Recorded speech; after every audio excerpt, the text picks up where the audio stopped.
চলে আসলাম ইহানের দাদির বাড়িতে। আসসালামু আলাইকুম বন্ধুরা, কেমন আছো তোমরা সবাই? আশা করি অনেক ভালো আছো। তো আজকে ইহানকে নিয়ে চলে আসলাম ওর একটা দাদিমার বাড়িতে। চলো দেখা যাক ইহান কি করে। তো বন্ধুরা, ইহান ওর দাদির বাড়িতে আসার পরে এটি খুব সুন্দরভাবে এহলা মানে ভালো করে খেলে আছে। তো এহলা খেলাত ব্যস্ত ইয়ারকম মানে সেই সুন্দরভাবে খেলে আছে। তো এটি আরো দুটি ছোট ছোট মানে বুবু আছে, ভাই আছে, ওই দুটির সাথেও খেলাবে। চলো তোমাকে দেখে আসো। মুই ইহান একা একা খেলার পরে ওর সে ভাইয়ার মানে আপু দুজনে ওর সঙ্গে খেলাছে। ওর এটা দাদা আর বুবু ওর থেকে বড়, দাদাটা মানে ভাইটা আরও বড়। তো খেলার কোনো মতলব নাই, মানে মোবাইল দেখারে মতলব বেশি।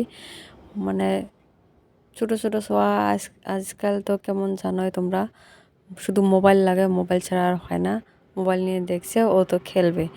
এই মানে আপুটা ওকে জোর করে মানে টেনে নিয়ে মানে ওকেও মোবাইল দেখাবে, সে নিজেও মোবাইল দেখবে। মানে মোবাইল মোবাইল লাগে, মোবাইল ছাড়া এমনি খেলা যায় না।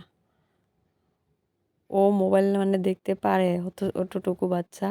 ও জোর জবরদস্তি, আমি বারণ করে আছি, ও শুনছে না। ও মানে ইহানকেও মোবাইল দেখাবে, তাই কীভাবে নিয়েছে, ও তো দেখতেই পারছে না ভালোভাবে।